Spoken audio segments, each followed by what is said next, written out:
Welcome back to the Psychedelic Podcast by Third Wave, connecting you to the leaders and pioneers of the psychedelic renaissance. This is your host, Paul F. Austin, and today I am speaking with Phoenix White, best-selling author, visionary healer, and founder of the Sacred Celestial. As a Black woman, we didn't hear good things about psychedelics. You know, it's the party drug. It's the thing that makes people crazy. People need this to do deeper healing. Like, they really, really need it, but they don't have a representative that will introduce this to them. And so I kind of became that person. And in my first ceremony, I saw people healing from all kinds of traumas. I saw that people wanted to be around me because they felt safe, more so than the person that was leading it. And I was like, wow, okay, I get it. This is what I'm supposed to be doing.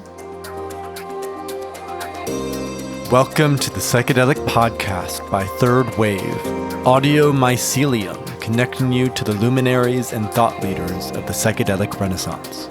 We bring you illuminating conversations with scientists, therapists, entrepreneurs, coaches, doctors, and shamanic practitioners, exploring how we can best use psychedelic medicine to accelerate personal healing, peak performance, and collective transformation.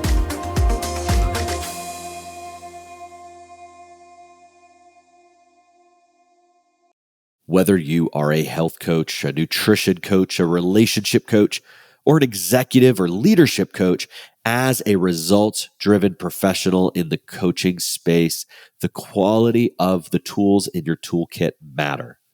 Psychedelic medicines are humanity's most potent tool for personal and professional growth and transformation, and can be used to significantly amplify the results of your work in almost any coaching domain or existing framework. Coaches that add psychedelic medicines to their businesses in the next 12 to 18 months will be amongst the first to unlock and really pave the way into the future of transformational coaching, which is why our founder, Paul F. Austin, has worked tirelessly over the last several years to create the most comprehensive psychedelic coaching certification program in the world today. This certification program covers it all, from the science of transformation and behavior change to how to best prepare, advise, and integrate your clients on their psychedelic journey, to know how to consciously step into the right medicines, dosages, protocols, and experiences for your clients' goals, and to ensure your business is positioned optimally to navigate the present legal landscape. It's all included in the certification program. And best of all, certified coaches are included on Third Wave's professional directory upon graduation, so that clients around the world who are seeking non-clinical, non-medical, professional help can find your business based on your geographical location. For more details and to enroll yourself now in the next certification program cohort beginning soon, please visit psychedeliccoaching.institute today. That's psychedeliccoaching.institute. Hey listeners, this is Paul F. Austin, founder and CEO at Third Wave, and today we're diving into the ins and outs of facilitating psychedelic ceremonies, exploring what makes an experience safe, impactful, and ultimately healing. And beyond that, we dive into some rich and personal stories of transformation, resilience, and reclaiming our power, all through the help of psychedelics. My guest today is Phoenix White. Phoenix White is revolutionizing the boundaries of mental health as a pioneering force in transformative healing, driven by an unapologetic dedication to fostering profound personal growth and self-exploration. She has mastered the art of merging spirituality, science, and immersive multisensory healing experiences. As a visionary and woman of color, Phoenix has triumphed over immense adversity, surviving 2 brain surgeries and overcoming the challenges of abuse, trauma, and homelessness while raising a child as a single mother. Her journey has transformed her into a potent healer and a compelling voice in communities worldwide.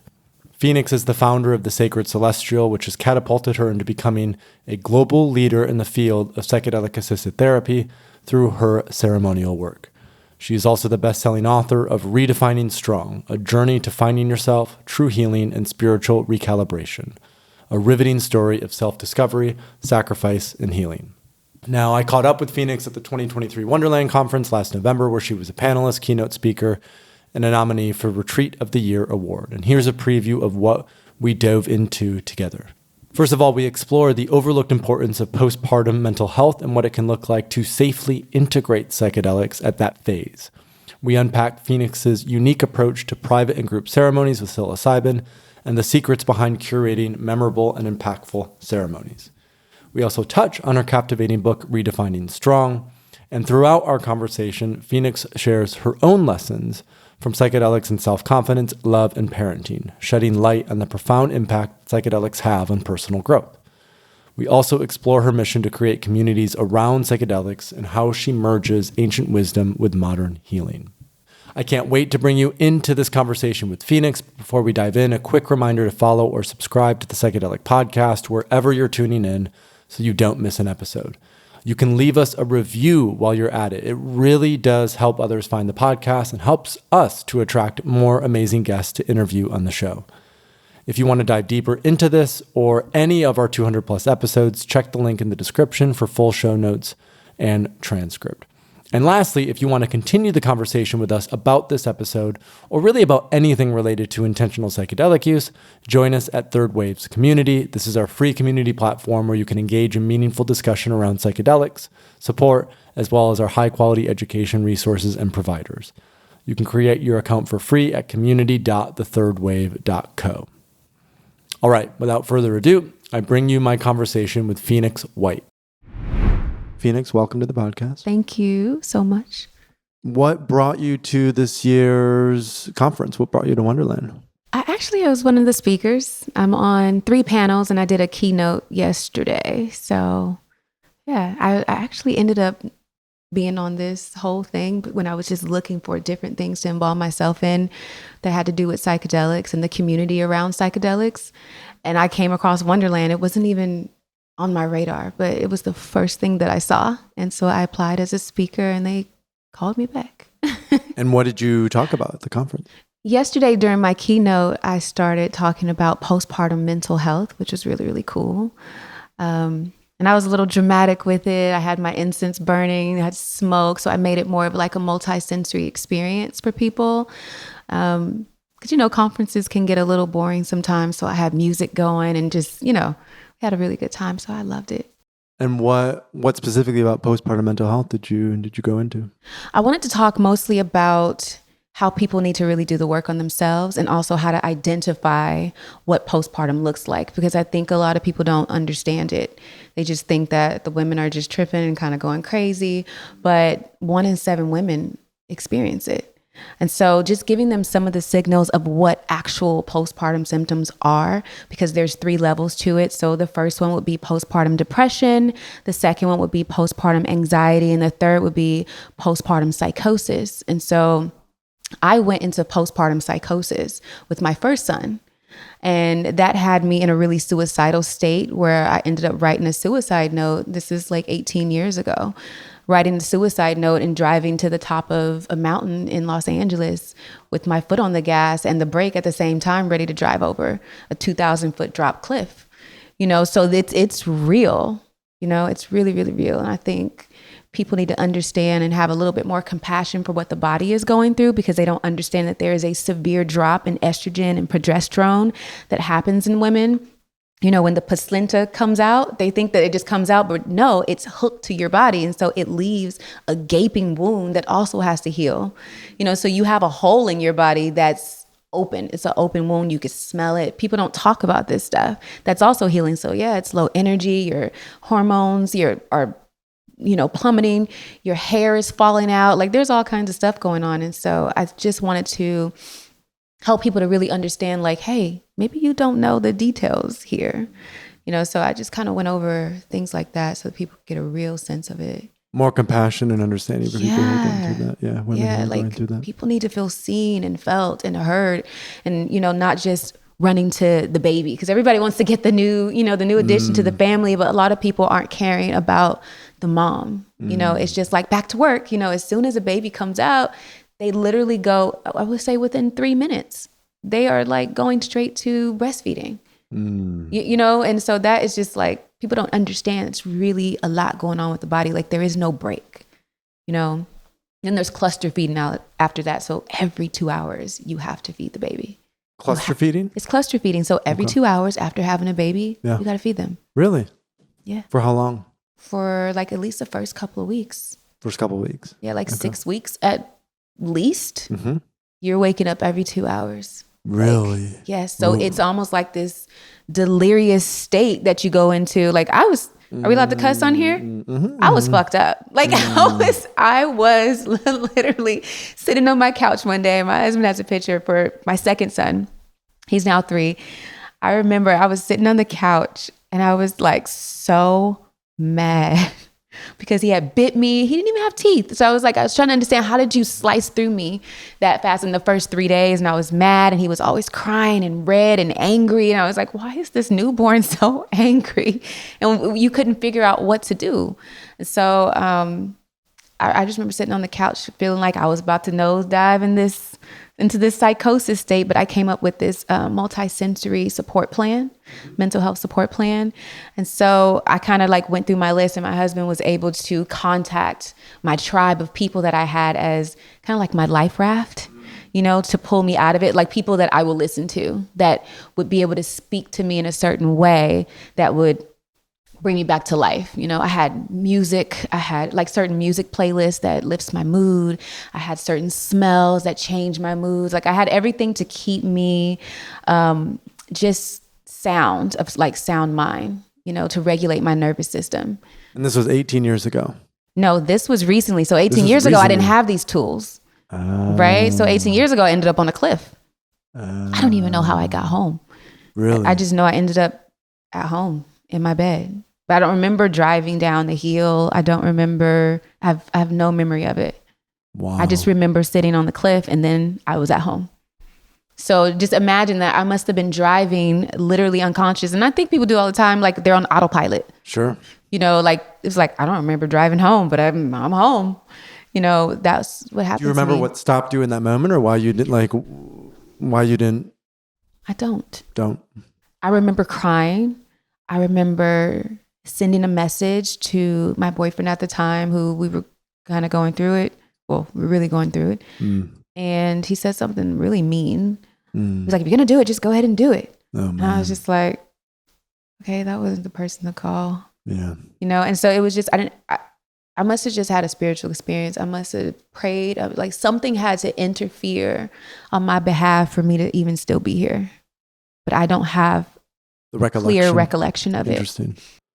So where then do psychedelics fall into this? Because I've heard a lot of stories. I've talked to a lot of people, mothers, right, who are utilizing microdoses of psilocybin in particular to help with postpartum depression. And a very common question with mothers is, can I microdose while I'm pregnant? And typically the perspective is better not to. Can I microdose while I'm breastfeeding? And typically the perspective is, if you're really struggling with postpartum depression, then it's probably going to help both you and the child. Now, I can imagine that high doses of psychedelics would also be quite effective, but it feels like when you're a mother, you're waking up every 2 hours, you have a lot going on to set aside, a weekend for a little prep, a full ceremony and integration. You might not have that chance in the first, especially 3 months, if not 6 months. Right. So what are you seeing, or what are you noticing, or what did you experience when it comes to, how psychedelics might be helpful with this process for mothers? So 2 things for me, because I do ceremonial psychedelics. So I do ceremonies. I've done 300 people worth of ceremonies. Wow. Yeah. So with psilocybin specifically. In Mexico. All over. We actually go all over the world doing ceremonies. Okay. Yeah. So I do more ceremonies outside of Mexico than I do in Mexico. I do more retreats there because it's cheaper and it's, more accessible to get everything I need. But here's my opinion from what I feel is the best thing to do. I don't think that people should take psychedelics while they're pregnant. Mm-hmm. The reason why is because, especially doing full doses, I do more full doses, not necessarily as much microdosing, even though I've done microdosing too. I find that the full doses are better for me. I like to just go dive deep into traumas, or sometimes it's not trauma. Sometimes it's just like, wow, I'm just more grateful. I'm more present and more clear, but I think if you're pregnant, because traumas can come up during that time, I don't think that the medicine itself is dangerous. I think what it can provoke in you is dangerous. And so that can start to have a negative effect on your body, which can then affect your baby. So like if you're stressed out and you're crying, like I've seen people bawling, crying in ceremonies, and they're crunched over and they're tense and all of their body is, constricted. That to me that could cause, for people to end up terminating their birth. Sure. And so I don't allow people to come to my ceremonies pregnant, just because I just don't think it's good safe. Rule. I think a good protocol. Yeah, it's not Absolutely. Safe. Breastfeeding wise, I think it's fine. Yeah. Because I did my very first ceremony while I was breastfeeding, and I remember doing a lot of research because I was very scared of it. And for me, because I'm from a different demographic, so as a Black woman, we didn't hear good things about psychedelics. It's the party drug. It's the thing that makes people crazy. It's not the thing to do. It's not healing. It's bad. Right. And so when I was introduced to it, because I was in Mexico around shamans and, a lot of indigenous spiritual leaders, it's like, okay. Because I went to a couple of ceremonies. I was going to invest in a healing center out there. And I needed to experience it in order for me to tell people about it, because, people trust my word. So I can't tell them to do something that I haven't experienced. And so when I did it, I was like, oh shit, this is a life hack. People need this to do deeper healing. Like they really, really need it, but they don't have a representative to do it where they feel safe enough to go that will introduce this to them. Right. They need someone who can introduce it that they trust. And so I kind of became that person. And in my first ceremony, I saw people healing from all kinds of traumas, but I was just really aware and present. And I saw that people wanted to be around me because they felt safe, more so than the person that was leading it. And I was like, wow, okay, I get it. This is what I'm supposed to be doing. Like it showed me more of who I was in that moment from my first ceremony. And I did it while I was breastfeeding, and my baby had no problems whatsoever. And so I think it's perfectly safe to do while you're breastfeeding.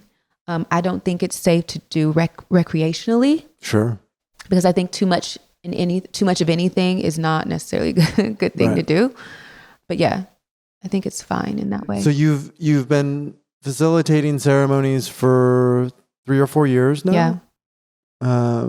And you facilitated for over 300 people, which is it's a lot. It's usually one-on-one or group work. What's the balance between I do those? A lot of groups. Okay. What size usually? I don't go past 30 people at a time. Okay. Because holding space in ceremony, it's a little different than when you go to like a treatment center. Sure. In ceremony is not like you're sitting on a medical table or, with the IV, or it's a little different where there's trees and plants you can walk around. We don't allow people to talk, but when you have this noble silence. Yeah, it's silent, and I have a couple of facilitators that are on my team that are awesome. But the thing about it is like we have to be present with each person. So energetically, it can become very overwhelming because also we're tapping into our spiritual gifts. And so, I'm sure you've been on psychedelics. So you start to be like, oh, I have a different gift. Like I can really see someone, or I can feel certain things that they're feeling if you're around other people. And so we tap into our spiritual gifts. And if I have to hold space for 30 people, I can't go past that. I've tried, and it starts making me feel sick. Yeah. So energetically, I start feeling sick. I'll end up throwing up, and I'm like, okay, I'm better now, and I can go back. But I'm like dumping other people's stuff to dump, to work with and purge. Yeah, yeah. And then I do 2 to 3 day private retreats with people, or you can call 1-to-1 or 1-to-2. 1-on-1. Okay. I have an assistant, of course, because we never leave them alone. Sure. So it's always at least 2 people with the 1-on-1s. But we do integration. So when people come to my ceremonies, you have to stay the night and do integration the next day. So it's one big ass slumber party. Yeah, those are the best. You have soup Yeah. after? Yeah, we have our soup, our bread, our maybe fruits. some We have the whole watermelon. thing. Absolutely. Watermelon is the Watermelon's best the thing best. after Yeah. it. Or mango. Good mango can also hit. Ooh, I got to add in mango. Yeah, I haven't add done in that yet, mangoes. but I've Yeah. had tons of water, all the juicy fruits. It's Yeah, amazing after. So yeah, they're the best. that's what we do. So we have a training program for practitioners, Okay. for coaches. We're in our 5th cohort now. We've trained something like 200 coaches in how to work with psychedelics. Uh-huh. Less so the therapeutic, Yeah. more so let's say we have executive coaches, health and wellness coaches, life and relationship coaches. Right. And as part of that, we do a retreat in Costa Rica, 6-day retreat. And we do a high dose ceremony. So the first cohort was like 22 people. The second cohort was 28. The third cohort got into 33. And then the last cohort was 38. And so I've kind of been pushing that limit a little bit. Because then in ceremony, we have, if we have 22 people in ceremony, we have maybe, 6 facilitators. We're the same. Right. So we have about a ratio of 3 to 1 is what I found works well. But for this next one, we have one coming up in a month. We'll have 52 people in ceremony. That's a lot of people. 12 facilitators, about 40. And what's interesting, though, is because it's a practitioner training program, people are often a little, let's say, farther along the path. This is not their first experience, or it's not their first time going inwards. So we really emphasize sovereignty, co-creation. You're just as much facilitating this as we are, because I really, as part of a training program, you're really helping people to step into their power as a space holder.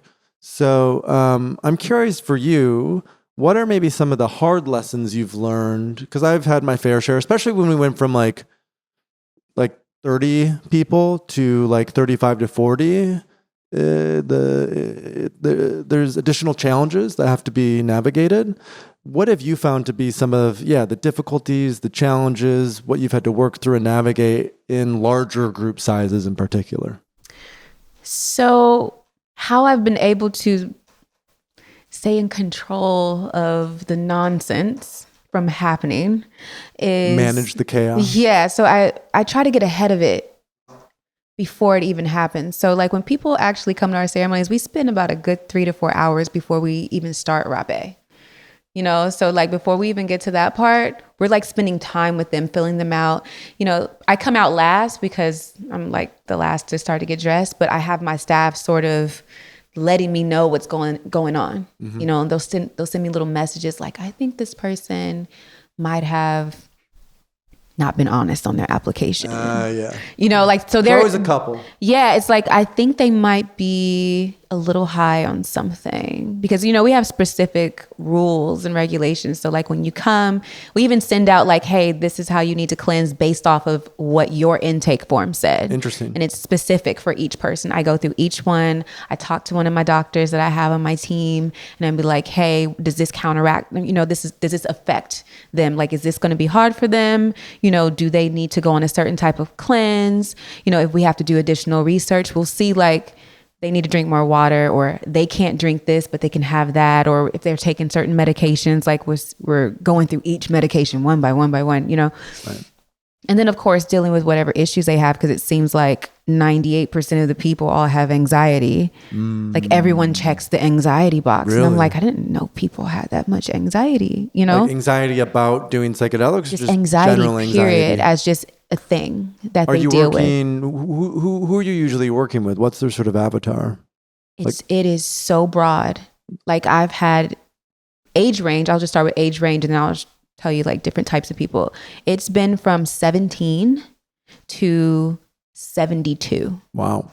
And so it's like when people ask me like, well, what is the, avatar? There really hasn't been one. It's people who just want to go deeper. Right. So I've had that. A lot of them have been between 22 and I would say 48, which is still a big range, but like the majority I would say is that. But they range. They range different ethnic backgrounds. What are like the 3 most common archetypes, let's say, like in terms of So for example, with a lot of our training programs, I would say one archetype is like the white executive coach who's working with CEOs, right? Another archetype is like the person who had a successful corporate career and they've quit their job. They had a psychedelic experience because it was a lot of meaning, and now they want to like go into helping other folks. So one-on-ones, I do a lot of CEOs. Okay. They don't come to the group ceremonies. Well, some might, but they don't want to be seen in group ceremonies. So they do one-on-one healing work with me. Like I just had a lady who she's a high CEO, but she just did it for like 3 days. Literally, in right? Mexico. A high CEO, yeah. High level CEO. Like I was about to say her name, and I was like, no. She's a high level CEO who came all the way to Mexico and spent 3 days with me, just working on how to. She did a psychedelic ceremony, but the majority of it was me helping her sort out her life because she felt like she didn't have any boundaries, she didn't have any time for herself. She's always working. She has this high level job. You know, she has all these people that are underneath her. So I help those people one-on-one. Right. In ceremonies, I get a lot of entertainers. Interesting. Actresses, models. Cool.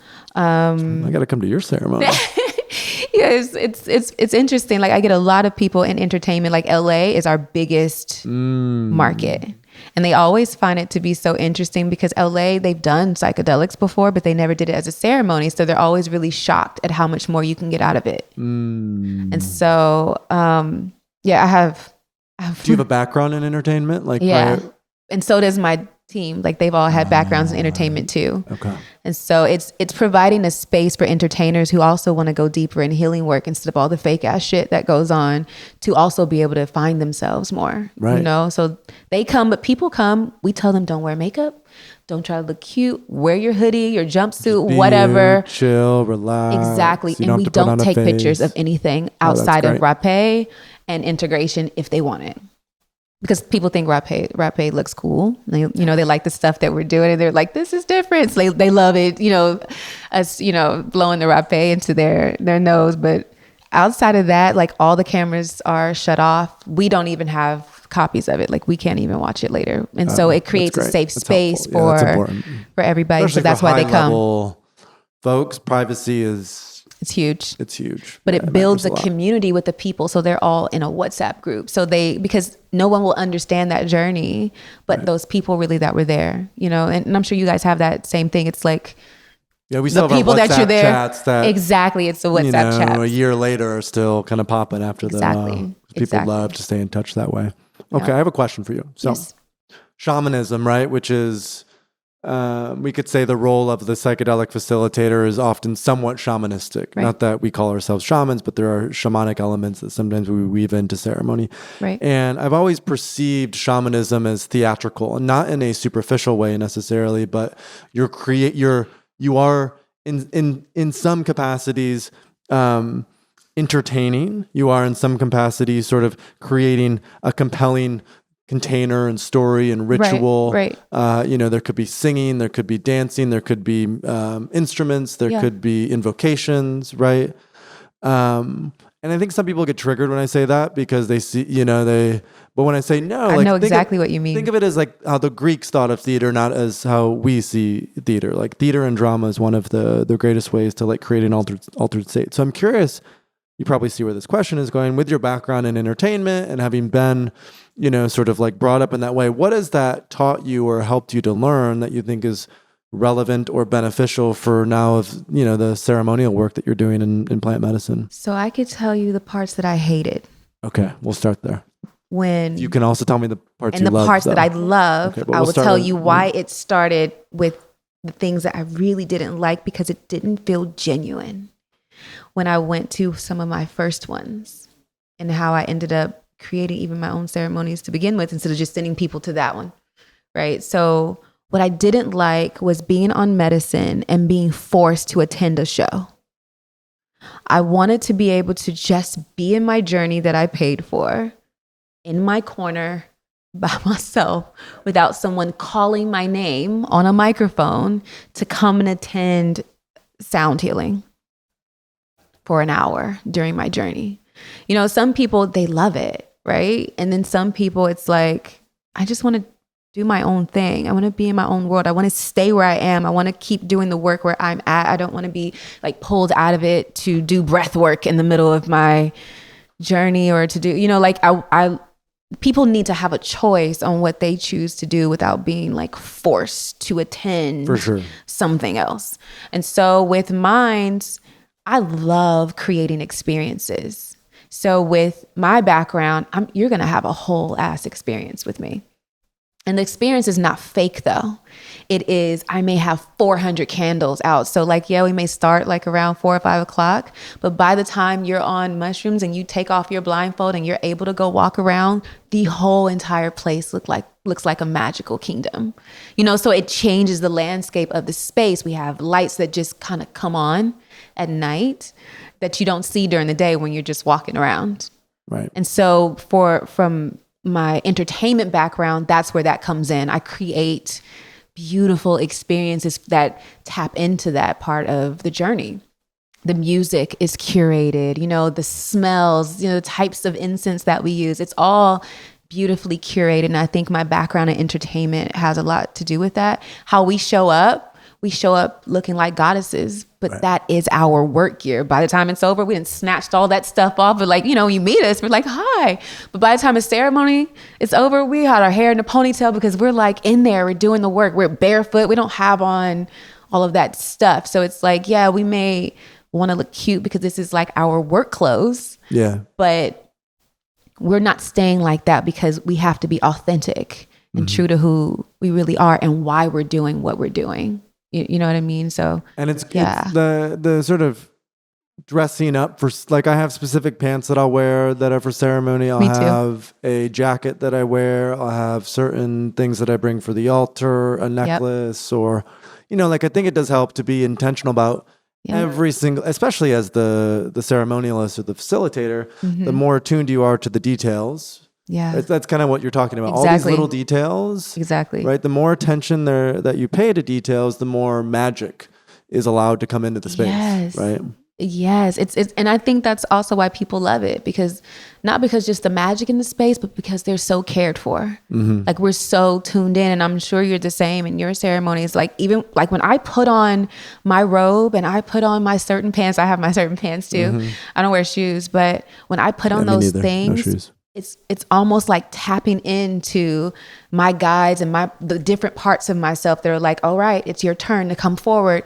Phoenix is moving back, like it's calling you forward. Like, we're getting dressed. This is not just me anymore. Right. I'm here, but this is not me. My shit goes to the back, and that priestess side steps forward. Well, I think that's kind of why I'm like the theatrical side, because it's right, when we're in theater, we play these parts, or we play these, and it doesn't mean it's inauthentic. It means it's a part of you, right? Like, we have a lot of parts in ourselves, and so a part of you comes forward, and it can be that way, and it can act that way, and it can live that way, but it's a much more temporary, or even you're not in that part nearly as much time as you may be in your other aspects of self. But it's a really beautiful part to step into and play. I love it. And it's so funny because I can feel the switch. So at the end of ceremonies, I was talking to my coach about this. She's 60. She's one of my favorite people in the world. I was like, at the end of the ceremony, once everybody was safe, I just started bawling, crying for no reason. I wasn't sad. I wasn't hurting. I wasn't anything. I was just sitting there, and I'm like, is everybody safe? Is everybody back in? It's at the end. We kind of gather everyone. And then when I sat and I'm like, everyone's safe, and I kind of see it like, if I could explain it, it looks like in my mind's eye, like a smoke with tethers to each person. And because during the ceremony with the fire, it rises up and then it connects to everyone for me. And then at the end of the ceremony, it's like, I'll see it like lay down on the ground. It's almost like I put down a shield where I'm connected to everyone, because I can hear people. It's all kind of things are going on. But then literally when it hits the ground, my eyes, like, I literally start pouring tears, and I often have to, it just hits me. I often have to tell people, like, nothing's wrong with me, you guys. I'm just purging like the debris that's left over from holding space from people. So it's like, I don't absorb them, I'm just holding space for them. And so I'm able to like release everybody. So I don't take them to bed with me. you know, so I'm able to like let it go. But I always noticed that shift, and she had to like bring it to my awareness. So I was like, what is happening? She was like, oh, it's just it's like your little genie going back in the bottle. Now you're back to yourself. Like you're able to really feel everything, because during ceremonies, I'm sure, you know, like my emotions don't waver.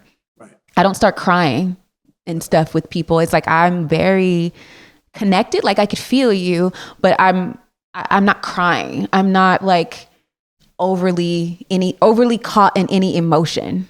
I'm very like, well, you're circulating fluid. energy, right? Yeah. And learning how to circulate. I'm just kind of on a stay wave. in equanimity, because the more in equanimity and centeredness you can be, and you're holding that space. Yeah. You're like the anchor for the entire room. I can't let my emotions fluctuate, because I could get trapped there, you know? Right.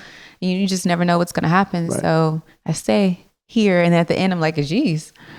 That's kind of my approach too. I'll often I'll sit at the front, and I won't move the entire ceremony. And I have my team, and we talk, and like, but I really try to act as an anchor and a rock, because when people are going through all the ups and downs, it helps them to often feel like, and there's, you know, with the facility, there's still people to help with people, you know, bringing you to the bathroom or doing whatever. But I find the more steady and sort of calm I can be, then the easier it is to just...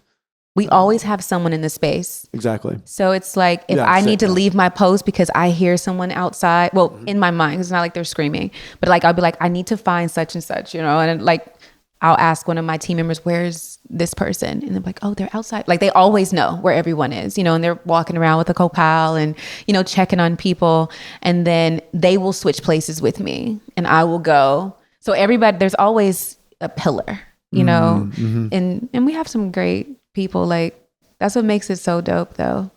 Do you work with medicine yourself in ceremony? Yeah. And typically, how do you gauge that? Like, are you doing the same amount? Are you doing half? Are you doing a microdose? Like, how do you kind of... Well, we have different tiers of people. So like we have 2 people who are on absolutely nothing. Right.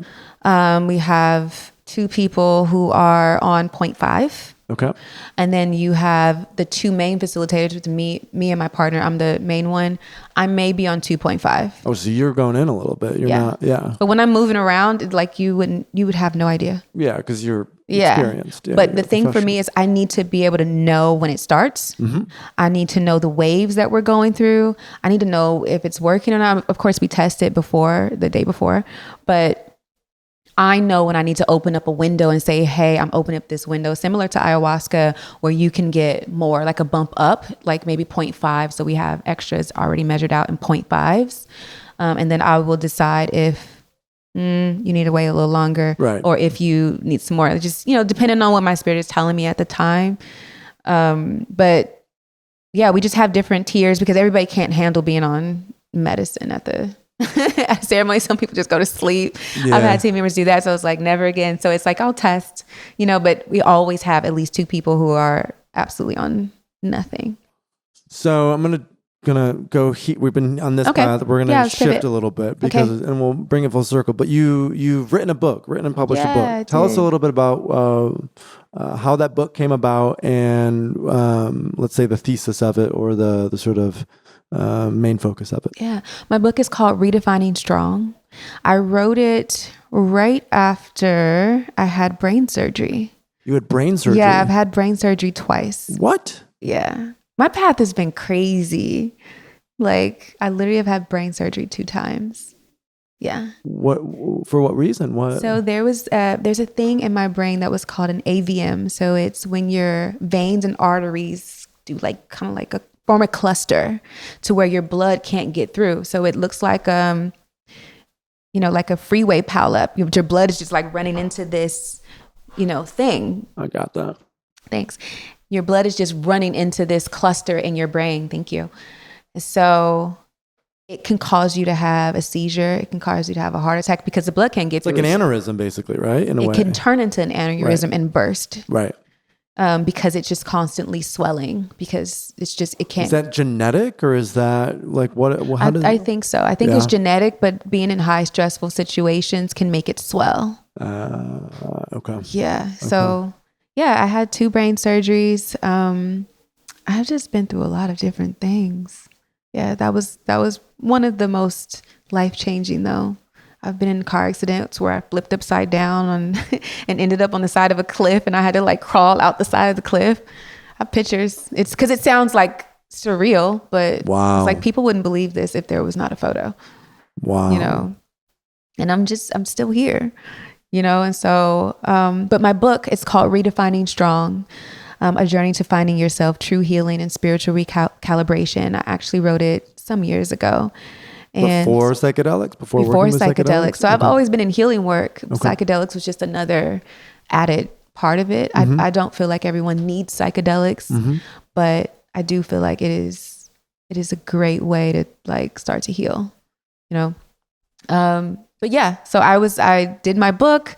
It has a lot of like my life lessons and things that I went through and how I actually healed from some of the stuff that I had went through, with depression and with, you know, suicidal stuff, the postpartum stuff, being in bad relationships, worthiness issues, all kinds of things it goes into, but it has worksheets also in there for people to be able to do the work on themselves. And this is all before I knew about psychedelics. So it was me still trying to do that same thing and teach people how to do that. And that's all in my book. So what would you say is like the core nugget in redefining strong? Like, how do you redefine strong? What is strong? Oh, man, it just depends on the person. Like it encompasses so many different things, because strong is not just like, oh, I can just take so Physical much. strength. Yeah, I think strength for me was being able to fully break open and not feel ashamed and not feel guilty or like I wasn't worthy of being able to be in certain spaces or do certain things just because of my past or what I had been through or the mistakes that I had made. And so that was some of the most important things for me in the book. How you published this in 2017? 2015 or 2015. Oh, so this is 8 years ago. Yeah. I'm you know, since publishing that book, how have you grown and developed as a human? And kind of looking back now, 8 years later, what would be another book that you would write? Like how do you think your own sort of process has evolved? And if you're to write a book in the future, what might that be about? Maybe it would be called The Shift. The Shift. Yeah. Tell us about The Shift. I want to write a book called The Shift. It's just like, it's moving into that next level, you know, like, cause everybody's working on themselves and doing things, but it's like, what's that next big thing, that next big shift in your life? And I think psychedelics was my next big shift, because I would have never in my life thought about psychedelics, but it's not just about psychedelics. Right. You know, it's about like that next level of healing, like that next level of being able to connect with people, to connect with yourself. Like, you know, like we could do all the ceremonial stuff all day, but it's like, when do people really get to get back to themselves? And, you know, the saying like, come home to themselves, you know, people say that a lot, but it's like, how can you really, really come home to yourself? What does that mean? Some people have never been home before. Right. They don't even know what coming home to themselves would even feel like. So that's also a scary thought. It's rediscovering, like, who are you? Because who I was last year, even as a healer, I'm not that same person this year. I'm constantly evolving and rediscovering like who I am, who I want to be next, you know, and being open to the next possibility of who the next Phoenix version is going to be, like continuing to evolve. And I think that's the thing for me now versus then. 8 years ago. Why do you think psychedelics help to bring us home? I think psychedelics have opened up my consciousness to let me know that I was not crazy. When I felt certain things, when I would see certain things, it showed me like what I was seeing is really there. You know, what I was feeling is really real. You know, the gifts that you have are really, you know, like it helped me to see more of who I was. It helped me to have more confidence in who I was because I was able to see more of myself. Even if it was just for a split moment. You know, if I never did psychedelics again, that's enough for me to like take it and be like, you need to own that, own who you really, really are, and whatever the fuck you want to do with that, like go do that and go be that to the fullest. And I think for me, that's what I'm open to. That's why I'm at Wonderland. I know no one here. I knew no one at this Really? conference. I never heard of Wonderland Really? before. I didn't know not one person, just me and my husband. And going around, have you met anyone where you're I've like, I didn't know you were literally going to be met- here, but No, oh, no one. no one. Wow. This is literally an entirely new space that I ended up in, and I'm on all these panels. So I had to like go through this transformative process where I would even feel like I was worthy enough to be in this space doing what I'm doing, to have the confidence to talk about psychedelics openly and not feel like, oh, I'm going to get a lot of backlash for talking about psychedelics. Now I don't fucking care. Right. You know what I'm saying? Like I've gotten to a point where it's like, there's a confidence and there's a worthiness to feeling like, hey, I'm in this space and I can just be me. Like I don't need to act like anyone else, you know, like at Wonderland, and I can just come here and just fully be myself and that be enough, you know. And I think psychedelics helped me get to that space. And it's not that I was overly lacking in confidence, but there was still some lack of worthiness. You know, like I can be confident. I could put makeup on and get dressed and be cute and be confident. I could pump myself up. Got great earrings. Those earrings Thank are killer. you. But I could pump myself up, but I wanted to embody that, you know? So when I go, I'm like, wow, I feel really good about myself. Like this was beautiful. And I wanted to feel connected to being me. Like I wanted to do my keynote and just really be myself. Like, no, people aren't going to have music on stage, but I'm going to have music, you know, while I'm speaking, because that's me, you know? And even though it's different or, you know, not traditional ways of doing things, I'm just going to come there and be myself. And I've had the most magical time. And I felt like since being here, I can have conversations with people and they really care about what I'm saying. You know, they're really seeing me without me having to prove anything. Right. I'm just literally being myself, floating around like, hey, you know, having a good time.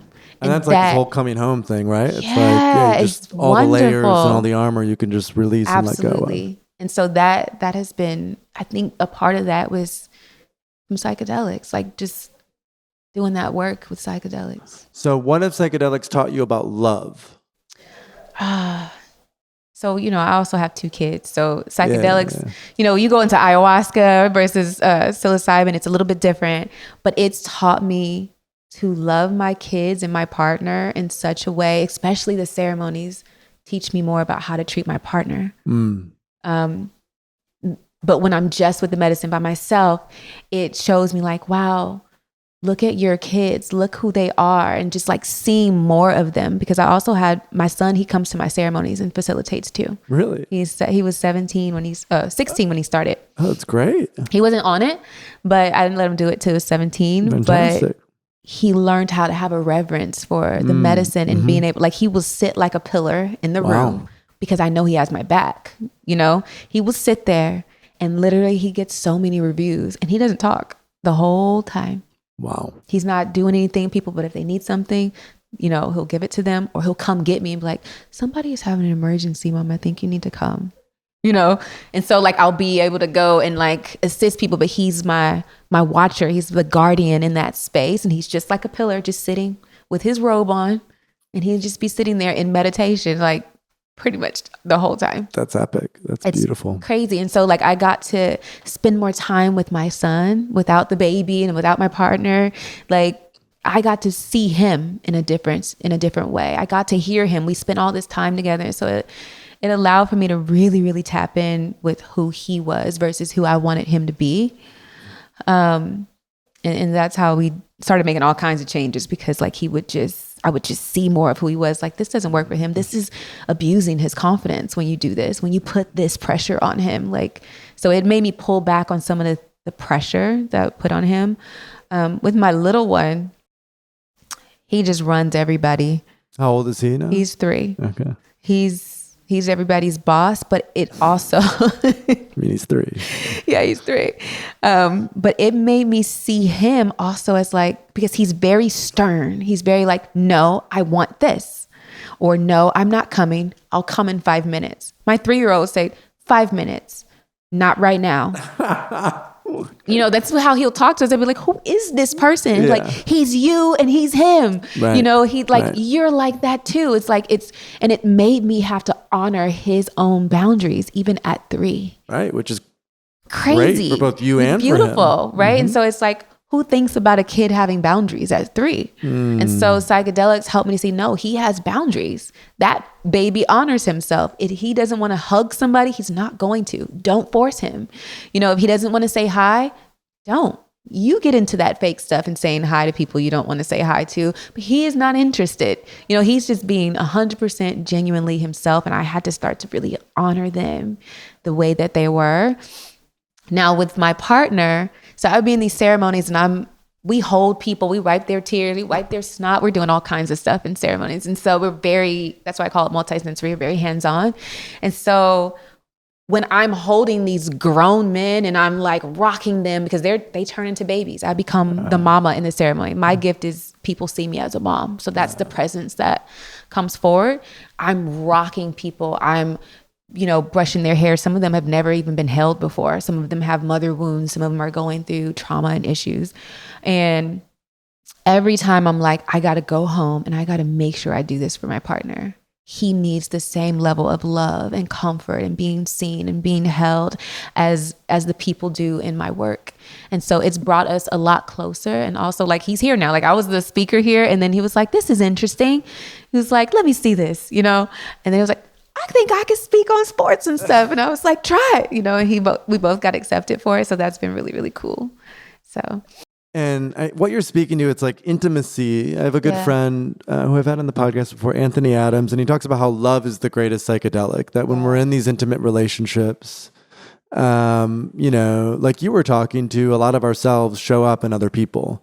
And so there's part of a sense of we then pay attention to our triggers. We pay attention to what is creating reactivity inside of us, because there may be something within us that wants to be healed from that. Because when we start to look at everything as connected, right? We don't see our partner or our kids or, our parents as separate from us or outside of us. We learn, they can be some of our greatest teachers in many ways.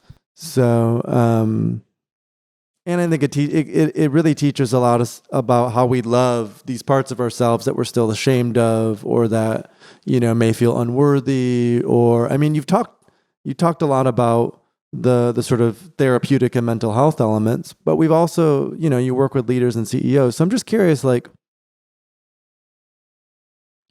you've also gone into this process of becoming, that psychedelics have really taught you what it means to be this, people call it like the highest self, and step into that. And so you're dynamic, you're talented, you're beautiful. And so I feel like coming into this space, there's a lot of power that you can hold and facilitate. And so I'm just curious, like, how do you see yourself continuing to grow and evolve as it comes to the space? What do you have as some of your, let's say, ambitions or goals or dreams of what you want to create with retreats and, psychedelics and healing and all that, like maybe in the next 5 or 10 years, or even like looking forward, like what's your vision for creation? I have a lot of visions, but I would love to partner with other companies, and be able to like do cross retreats.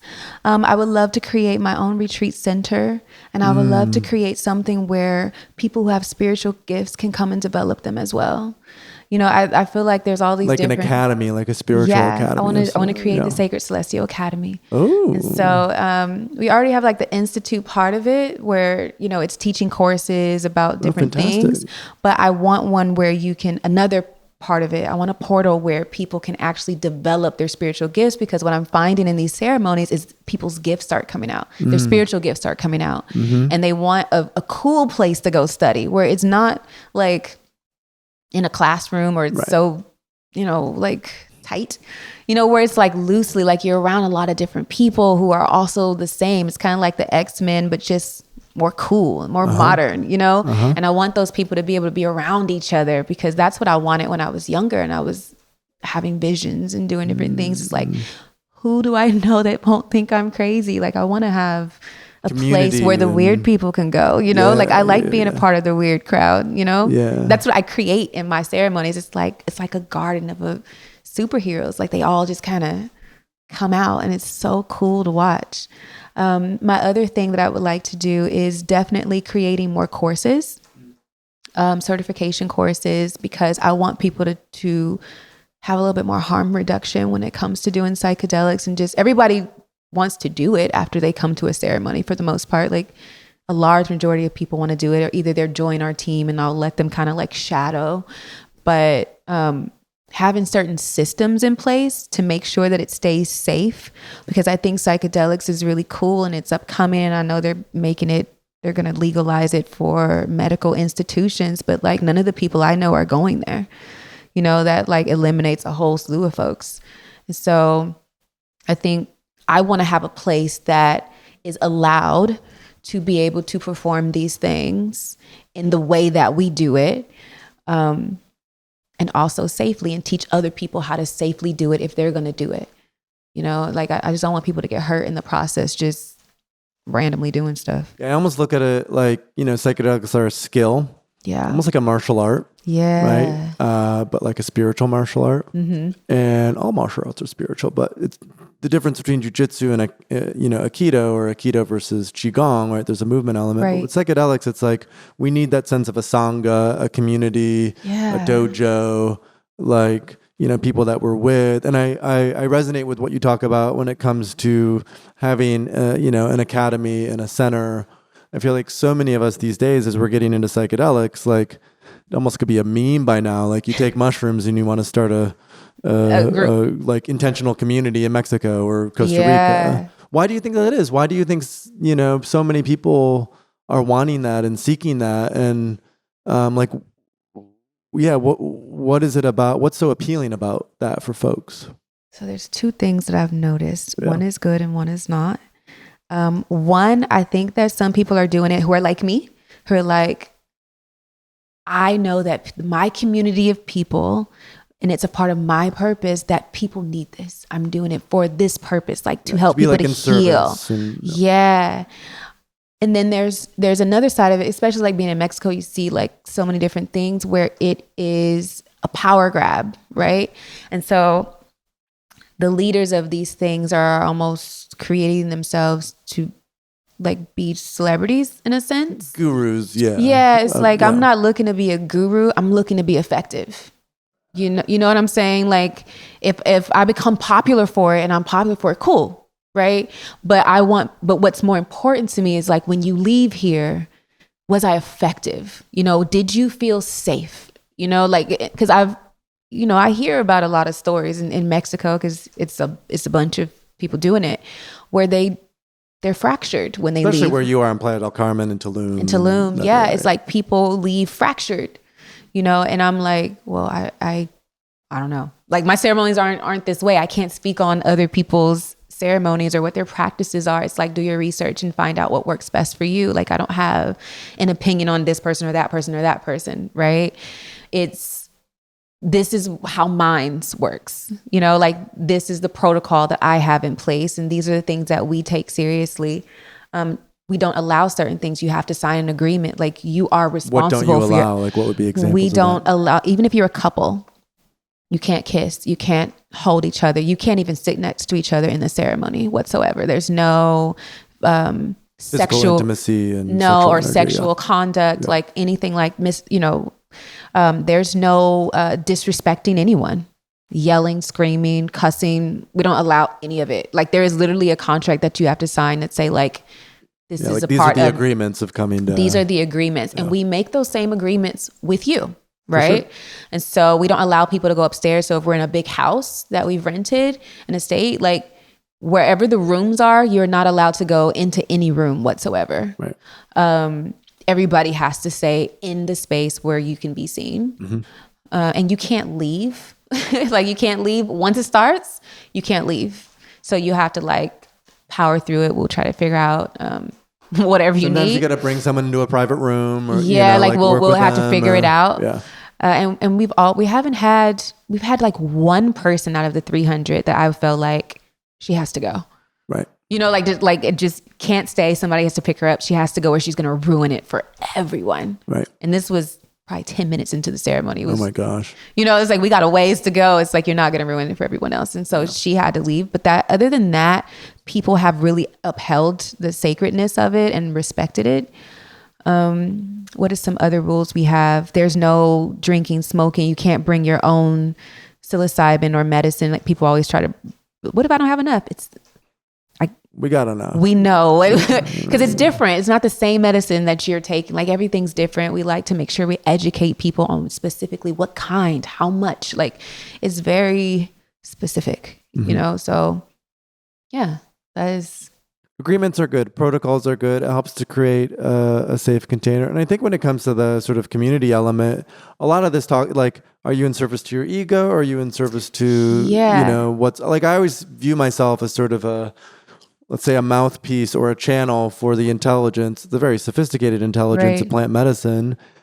And as we were talking about earlier, it's a part that comes forward. It's a part that I play, but it's not who I am all the time necessarily. So I think that's also helpful because sometimes we take ourselves too serious. Yes. When it comes to this sort of thing. And it's good to take it serious. And it's also good that we enjoy it and it's playful. Yeah, it's like sometimes you have to like tell people like in ceremonies. I remember there was this guy, I love him. He was amazing. He was trying so hard. And I don't know if it's a certain energy that I give off sometimes when you first meet me. So like I'm very silly. And I'm like, let's laugh, let's play, let's go do a cartwheel. Let's, you know, like I'm very much so that person if I feel like fun is your medicine.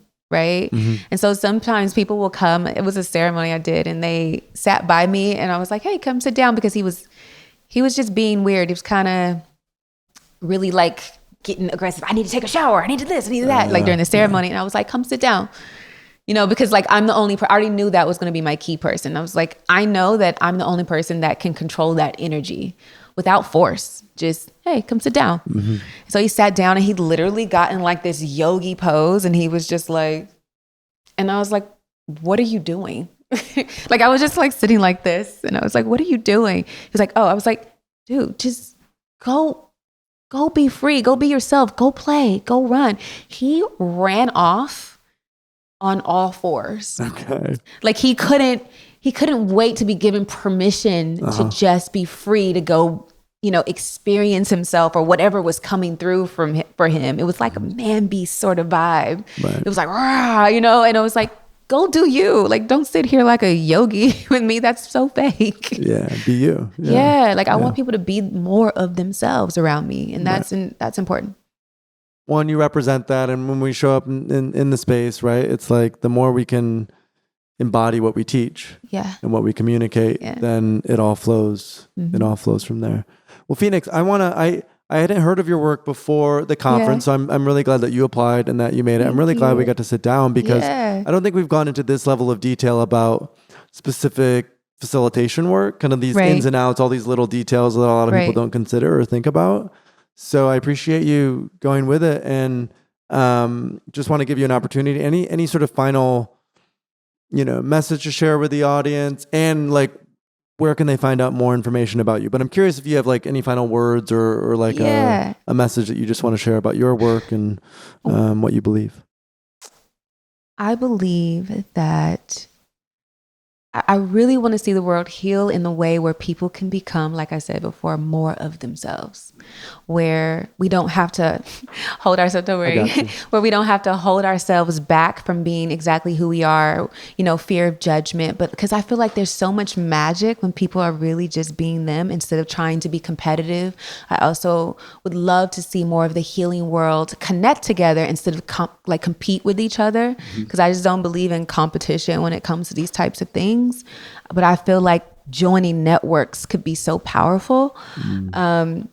Another thing that I wanted to leave with people is that I am doing retreats. You can go to the Sacred Celestial, thesacredcelestial.com. We will be posting our new schedule of retreats coming up, and we do private ones also, so you could easily message me. And those retreats are in Mexico or all over? All over. Okay. So like say if you wanted to do a private ceremony with 10 or 20 people, we would bring the whole ceremony to you. Oh, wow. Yeah. Fantastic. So you bring the whole thing.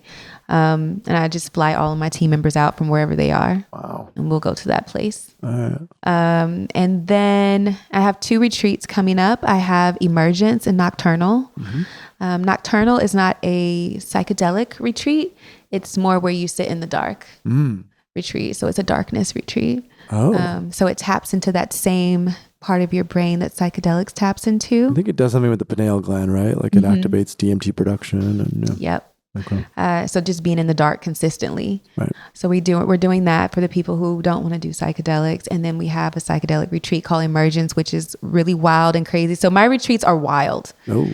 We're not like sit and, just meditate type sound healing. I'm like smashing shit, setting stuff on fire. Like I'm like pulling shit out of people. Like it's different. My retreats. Like I'm not very. You gotta check this out. Yeah. It's not like the calm version. It's like come if you dare.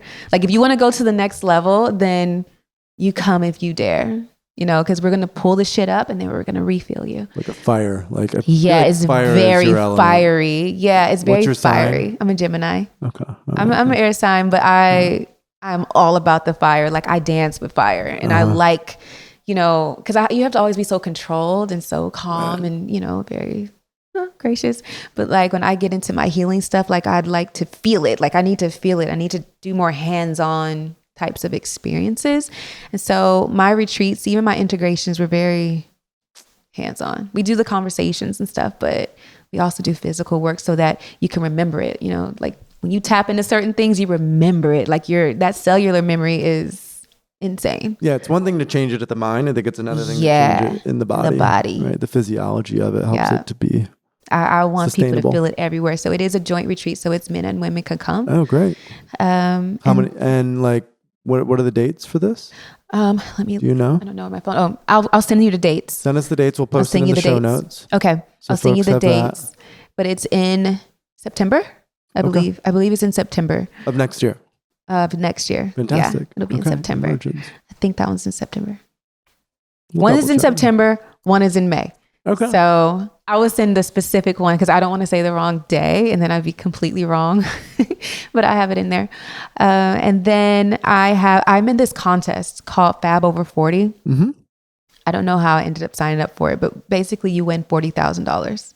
And so what I would love to do is because a lot of people can't afford these retreats and these experiences that we provide and these one-on-one therapy and integration and coaching and all these things. So what I want to do is take the money from that and to create 85 sponsorships. Wow. And so I just need people to vote for me. So if however many, I need to get people to just consistently vote.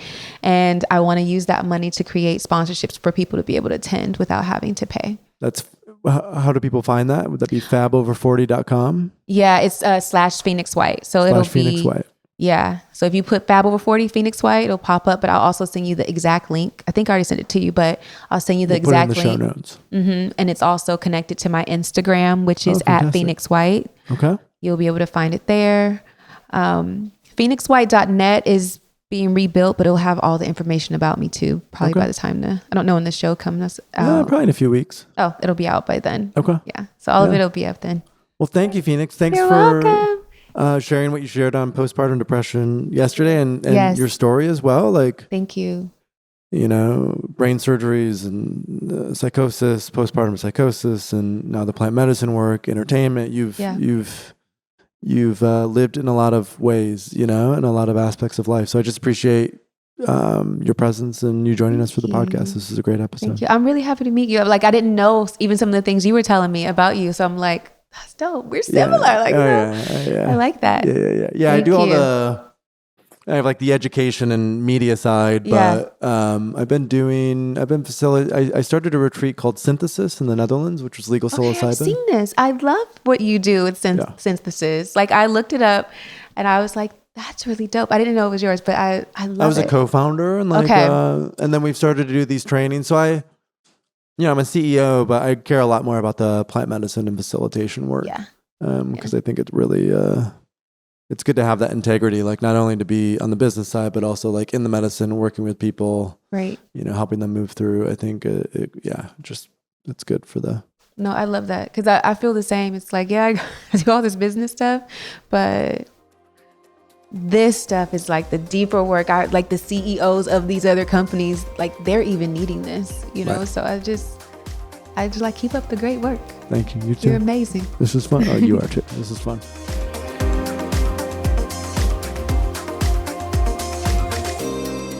Hey listeners, Paul here. I hope you enjoyed our episode today with Phoenix. Remember to follow the link in the description to go deeper into this episode, and you can let us know what you thought of this conversation in Third Wave's community. Sign in and find the Psychedelic Podcast in the menu and leave us a comment there. And while you're at it, check out the rest of the platform. Sign up for free at community.thethirdwave.co. Until next time.